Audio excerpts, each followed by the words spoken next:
it honestly does take a village to help a startup. And I think we need to be that community that gets behind these top 10 and kind of help them support to go global, right? And that's what we're all trying to do. My intention is to see them go be successful and then be like, hey, look at them as an example to the rest of the country, right? This is where we should be doing.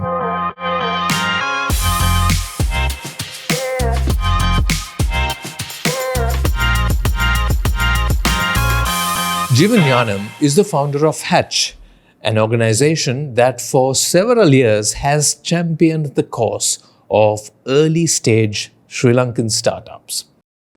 Hatch's new initiative, Startup Nation, aims to identify, provide a pathway to funding and to market access for early-stage startups. In the studio with us today is Jeevan, and we're going to talk about Startup Nation. Jeevan, great to have you here at Echelon Studios. Let's start here. Let's start with this idea of Startup Nation. Look at Sri Lanka's context, its startup ecosystem. What is Startup Nation and what are you setting out to achieve? What problem are you trying to solve? First of all, pleasure being here. I think what really triggered Startup Nation is the financial crisis, right? Right. When the financial crisis hit Hatch, me and the team literally became therapists because a lot of startups were like, what's going on? Like, do we move out of the country? Do we, many people's windows closed, right? And all they could see was darkness. And Hatch kind of became a center of hope for startups because we were still open during that time, getting people past the, we lived right next to the president's house. Sure. And, we had barricades on one side and the president's house on the other, and we had people saying, but the startups still wanted to come and build. Right. So we were able to get them special passes, get them in. We were at probably 150% occupancy, right? Because one of the few places to have power maybe and an internet connection. Which is a gathering of people there. Yeah, I think it kind of galvanized the ecosystem, right? So, and as I said, the team was really became therapists, and they were telling people, hold on, your time will come, right?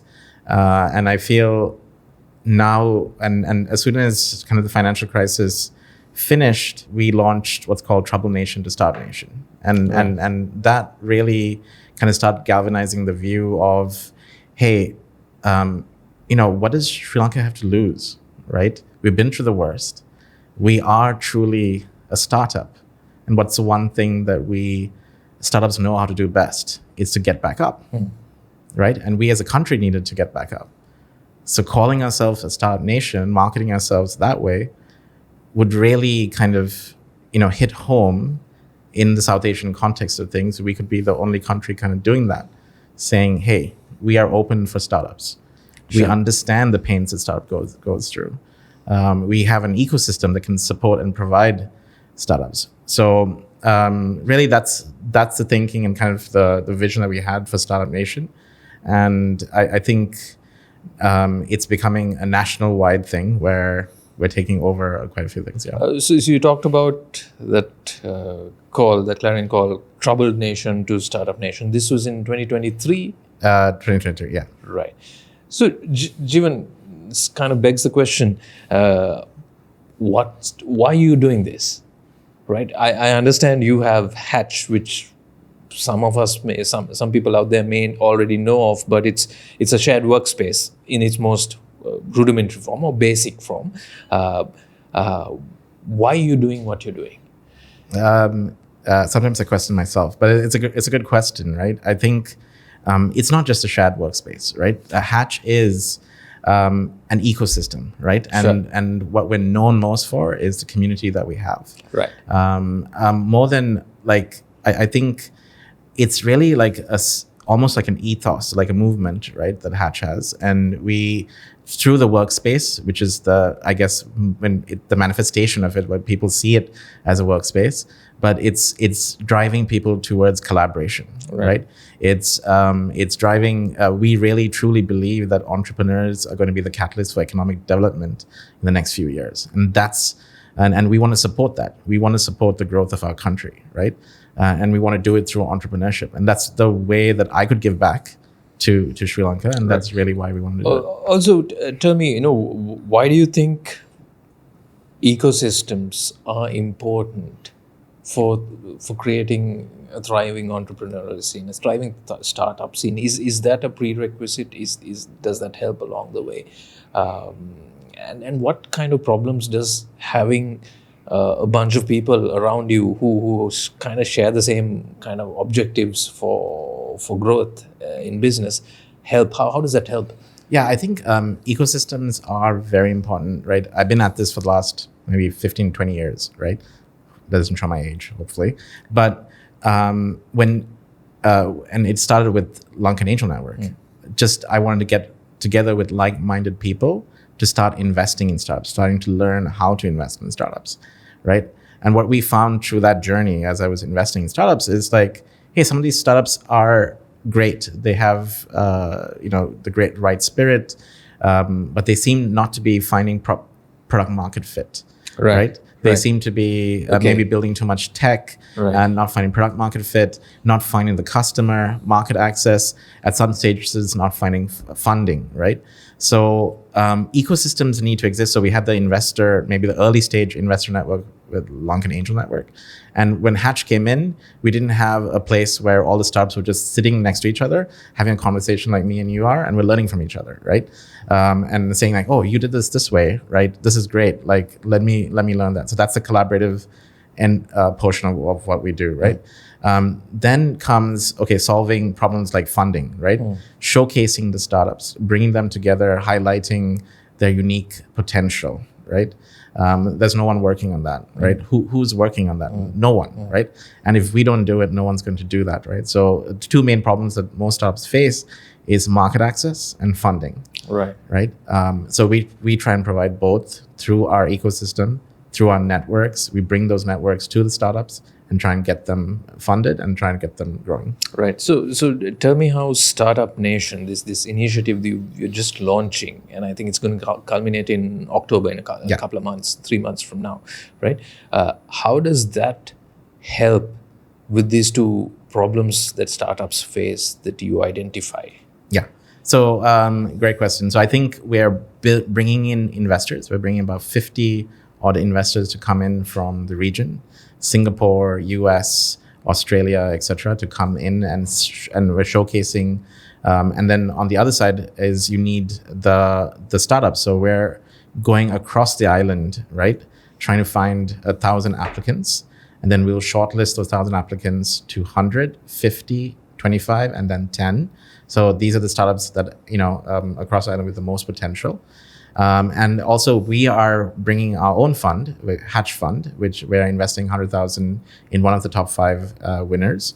And we're also trying to bring in other funds to invest as well. So we're trying to solve not only the investor, the deal flow, as well as the funding. Let's kind of go back to talking about the two sort of problems typically you suggested that startups kind of face, which is funding and market access, right?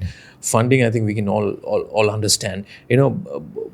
What is the problem typically with market access? You also mentioned this term product market fit. Can you kind of give us the context around that one?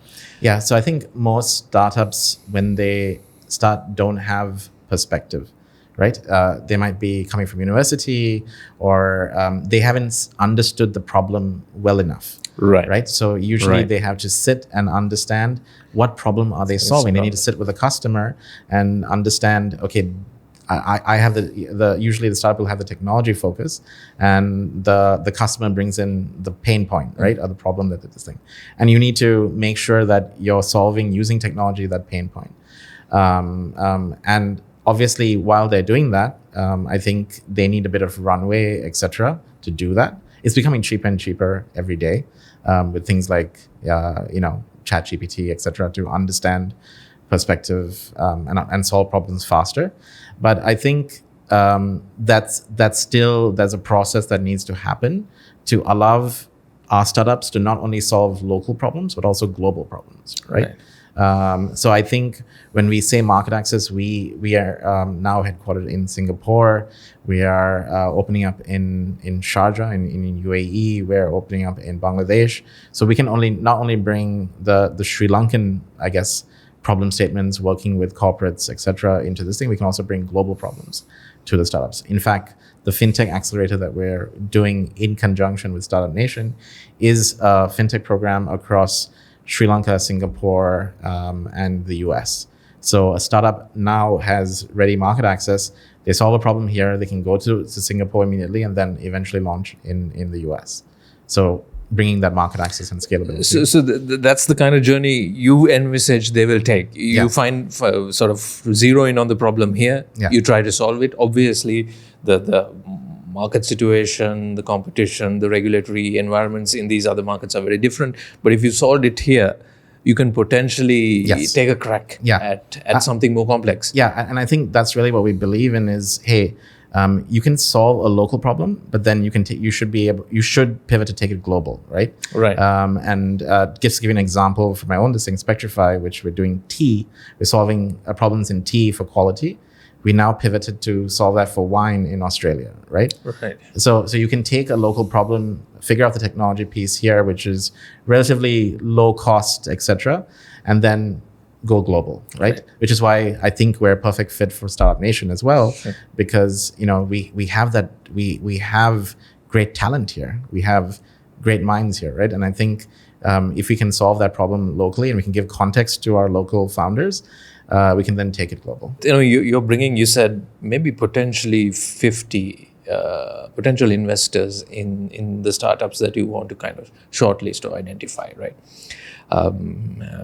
These are investors who are already global. They can move around. They don't have to come to Sri Lanka, right? Why would they come to Sri Lanka and be looking at early stage startups?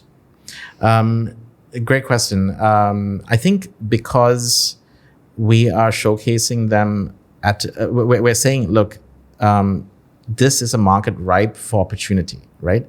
We're saying, okay, we're not, India has already taken off, right? And in Sri Lanka, in context to India, Bangladesh, and Pakistan, we have access to a 2 billion people market, right?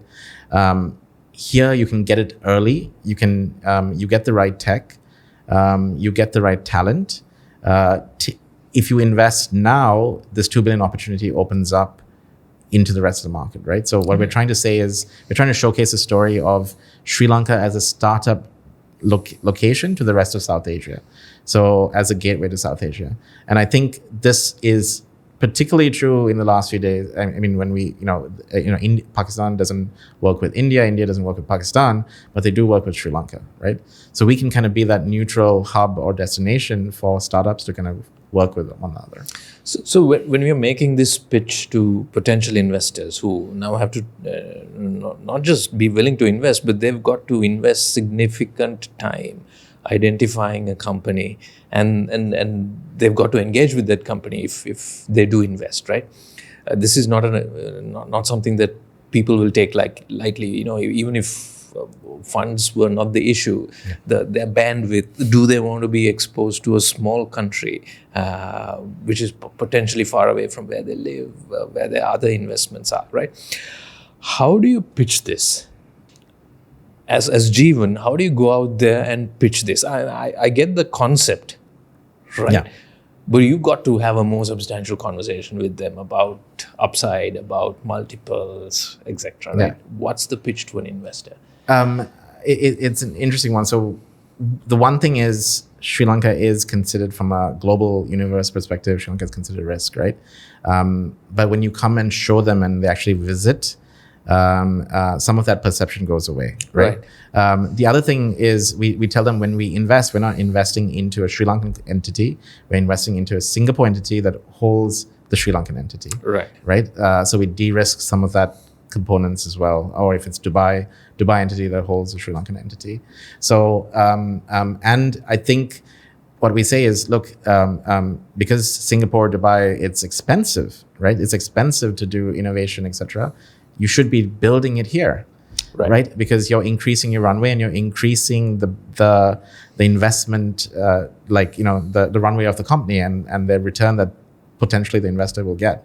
But by runway, you mean how much work you can get done with a funding round, right? Exactly. Before you need to raise another round. Exactly. And you can do more here than potentially in Singapore or Dubai. Okay. So I think that concept of do more with less, Sri Lanka knows how to do, right? Okay. Which is why we're Startup Nation, right? So I think, it nicely fits into their thesis, right? If you're able to explain it that way and say, look, do more with less. Right? Come out of Sri Lanka, you get access to a $2 billion people market, and you can get going. Right. Is Sri Lanka's resilience or the resilience of these young people, the startups that you've been working with, a factor? Is that something you can showcase, highlight? Absolutely. I mean, we have great case studies, right? We have people coming from remote parts of Sri Lanka, traveling 2 hours every day to come sit in Hatch, be a part of the ecosystem, and now have startups worth $2-3 million, right? Right. Where else can you make and do that? Mm-hmm. And that's what Hatch has kind of been a beacon call for. Right. The kind of problems that Sri Lankan startups can potentially solve are vast. You can potentially technically solve any problem from here, but let's be a little practical, right? Okay. If we want to build something here that obviously we can scale, you can then later look at scaling globally. Where do you think Sri Lanka should focus on? Should we be looking at focusing on certain areas because that suits the kind of test case that we have in Sri Lanka, potentially suits the kind of talent that we have, or the amounts of money that we can raise in the initial stages? That's a great question. So actually, this is a question one of Hatch's investors kind of asked us, right? And we were kind of boggling with it. We were like, look, if we were to choose one vertical and really be like, okay, we're the best at this as a country, etc., what would that be? I think looking at where Sri Lanka is in its current landscape, etc., I don't want to say we're limited by it, but maybe the most immediate opportunity that we have is probably in agri-tech and blue tech, right? Because we have this huge, food security is a global problem. I think you can showcase Sri Lanka as being able to kind of, we have the talent here to do agri-tech. We have the natural land surplus that is unused most of the time, and we need to do the best with it. So I feel that agri-tech and like blue tech, like ocean tech, will also be something that we can focus on. Right, and we've in the last few months, I think every one of us has experienced what AI is capable of doing in our day-to-day work, right? How, and I suppose when you kind of go out there and talk to investors, you've got to kind of see how your industry can potentially how it may be impacted by what's happening with AI, right? I'm sure that's a question that investors have, right? And how, agri-tech and blue tech, are they kind of far away from the impacts of AI, or can AI be embedded in the kind of solution? So, I mean, AI is now a global phenomenon, right? Everyone is talking AI. So you can't differentiate yourself with AI, but AI in agri-tech makes a difference, or AI in ocean tech will make a difference, right? And if you're able to kind of seed and harvest startups better than any other country that does it, I think that's a critical point, right? And I think, obviously, my journey through AI. We've been at it for the last 8 years, trying to say AI is the future. And we've improved in a long way as a country in terms of the number of graduates, in terms of the products that we're building in AI, et cetera, right? So I'm really bullish on the talent that you have here, and the talent if you use it the right way. I think we have a future, right? And I think that's what we're trying to do with Hatch. We're trying to use the talent to build the products and the companies that will be the next John Keels or be the next Hemas, the global phenomenon that will come out of here. Right. When you're looking at the ecosystem, Jeevan, and you're solving primarily for funding and market access, right? What are the gaps that you're currently seeing in terms of, it's not a linear path, right? Market access in Sri Lanka is different to market access. So you're looking at India or South India, just South India, it's a completely different problem, right? Similarly with funding, you need a bigger round. If you've proven a product, you need a bigger round the next time around, right? Where do you think the pain points are in these two areas? I mean, just to explain the scale of the problem of funding, right? A healthy economy does about 5% of GDP. So 5%, we're about a $90 billion economy, should be about 4 billion, right? In context, we probably did like 12 to 14 million, which is about 0.0014%. Right. This is in health tech. In tech in general. In general. Like risk tech in startups, etc. Okay, right. So we're not investing enough as a country to do that, right? Which is why we're losing startups to they will settle in Singapore because they need the funding to kind of go to the next level, right? They need market access to go to the next level, which countries like Singapore, India has done for India, but I think it's a very, India-centric market. We need to latch onto that as well. But where there's funding available for Sri Lankan startups is probably places like Dubai and Singapore, right? Capital hubs. If you just repeat your question, it's how are we solving market access differently? Is that and you see, this is not a linear problem to solve. I mean, you can raise early stage funding here, but when it comes to a second round, a series A, a series B, C, is that where the pain points are likely to come up? Yes, I don't think we don't have the capital access today, so we have to go outside. Right, for a funding round that is beyond maybe those initial 1 or 2 rounds. In initial seed, pre-seed, you probably want to go outside. Yeah. Right. That's an unfortunate situation we're in. Yeah. Right.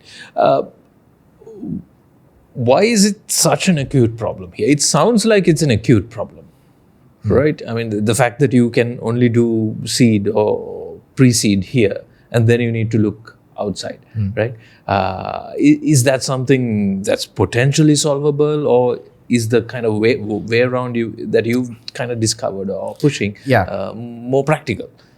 So we have a fund we're working with BOV Capital where we're trying to get local institutional families to institutional money and families to basically invest into to probably because to start investing and taking risk capital. It's still early days, but I think that's one problem that we can maybe, if people are willing to take bets on startups, let's do it together. And then the fund in Singapore can also co-seed, right? So we're trying to reduce the risk for the institutional families here and also bring in the money from abroad. So this is how we're trying to solve the problem. Through these two funding mechanisms, but it's still early days, so we're still. So the money, the kind of quantum that you need for those early rounds are probably already available in Sri Lanka. We just need to network. Do you think you need to network better? I think obviously we need to network, and also I think people need to understand that this is the future. Right. I think people still believe in real world assets, and if they can't touch and feel it, they're kind of like, oh, this is a bit risky. So that the mindset has to change. And I'm not sure where the mindset is. Right. How does the kind of initiative of like Startup Nation help shape mindsets of people? Is that an objective? Can you achieve that? I mean, we're going island wide to try and, do this. And we're trying to, I guess in some ways, popularize entrepreneurship because we still at a remote level, they feel like, okay, someone who's doing business is risky or, dangerous, etc. Right. And maybe there's context that I don't know about around that, but we're trying to break that kind of mindset, right? Like in Sri Lanka, and say, look, you want to be an entrepreneur, you want to create things, you want to build things. Because I think the way the world is going, future of AI being one thing, jobs, like, it's not about, I think, you might not get many jobs in the future that people can do. It's about how you apply the tools that you have in a creative way to kind of create wealth for yourself, right? So we want people to learn entrepreneurship skills, and we want this to be popular. And when you talk to potential funders out of Sri Lanka, right? How does one start to approach pitching this idea, right? Okay, you're talking to, let's assume they're over the kind of threshold of wanting to invest in hard assets, or wanting the security of hard assets backing a series, backing that cash flow that they are expecting. If they're over that threshold, what sort of multiples should they be thinking about, or would you be kind of suggesting are ones that they can potentially expect or should aim for when they're looking at globally scalable ideas? Yeah, I mean, the multiples in, for example, generative AI is 30 to 50x. Right. Yeah, I'm talking revenue multiples, right? Right now, you look at AI in general is about 15x. Right? That is the valuation multiple valuation versus the revenue you have. Yeah. Your valuation is 15 times, could be as high as 50 times if you're looking at global leaders, right? And that's a hard conversation to have with somebody who's kind of like struggling with 1x, right? Revenue. I mean, people are not comfortable looking at revenue multiples in Sri Lanka. Yeah. Right? Yeah, it is true. So that's why I said I think the more examples we give them, the more they understand it, right? And there have been some examples in Sri Lanka, Nsinga, etc., who have exited at good revenue multiples, right? So I think we need to give them more exits. WSO2 is another great example, right? So these are, I think the more and more examples that people are given, they kind of understand. Okay, that's kind of what's happening, right? Right. Can you give us some examples? I mean, you don't need to necessarily pinpoint the companies, but what are Sri Lanka's most successful startups that have gone beyond early stage? Kind of roughly valued at, just to get us a sense. I mean, PickMe is the poster child, right now. Went through some hard times, really kind of. Ajit took a huge bet when, like no one was taking those kind of size bets, right? And he's actually been able to create a listed entity in Sri Lanka of pretty good scale, right? So I think these are great examples of startups that have made it, right? So I think we have enough examples in the ecosystem here. I think now it's time to get down and start building. Let's bring the conversation full circle back to Startup Nation, right? You want 1,000 applicants. You want 1,000 ideally young startups to kind of be interested in this opportunity. Where do you think at this point those those startups will come from? If you talk regions, where do you think they'll come from? If you talk the kinds of problems they're trying to solve, how many of them may be in like agri-tech or, as you say, blue tech or technology around ocean?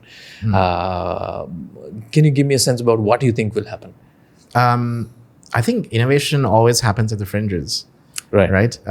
Sri Lanka being a fringe by itself, but then when you take Sri Lanka, then you have places like Jaffna, you have places like I think Gaul. I think there's going to be some interesting ideas coming from these regions, right? I really think the next company to list will probably be something like, will be a tech-based company that is going to be driving that's created, like, seen a problem, solved it, and start scaling, right? So I think it's going to come from one of these regions, and we should support that. Is it a mistaken notion to think that a lot of the innovation and most innovative companies are based out of Colombo or the Western Province? Are there hubs, say, outside of Colombo? I don't know. You mentioned Jaffna, Galle, Kurunegala. Is there activity happening there that us seated here are not necessarily seeing? Yeah, absolutely. I think the hubs that you mentioned, Kurunegala, Jaffna, Galle, etc. There's a lot of activity happening. It really is the problem of perspective, right? Right. So I think people in Colombo probably have a wider or bigger perspective than people sitting there. And I think it's just taking those startups and saying, okay, have you thought of it like this? Right? And I think that once you do that, is that your experience, that when you're absolutely. based in the province, perspective is such a huge challenge for you? Yeah. Right. So exactly.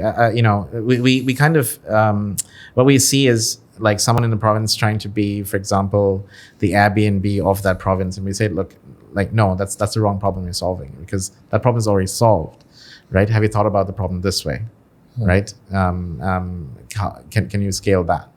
So that's when they start thinking about it, okay, and getting feedback. So I think it's needed as well. We need to go to the regions, because that's where I really believe innovation happens at the fringes. But I think there's also a period of mentoring and perspective that needs to be brought to those regions that Hatch needs to be more active in, right? And we're doing it, but obviously we can't be everywhere at the same time. So we're trying to scale that. Where would you like Startup Nation as an idea and a concept to go? I mean, right now you're looking at whittling down this list to about 10, and hopefully all 10 of them will be funded, or at least most of them will be funded, early seed kinds of rounds. Where would you like to see this go? I would like those startups to go on global and be global, right? And I think that would show our success as as not only as Hatch, but as a country. Can we support the best of us, right? It does take a village. It honestly does take a village to help a startup. And I think we need to be that community that gets behind these top 10 and kind of help them support to go global, right? And that's what we're all trying to do. And I think my intention is to see them go be successful, and then be like, hey, look at them as an example to the rest of the country, right? This is where we should be doing. This is what we should be doing. Jeevan, anything you want to add in conclusion? No, that's fine. Always a pleasure. Always a pleasure. Thank you. Thank you.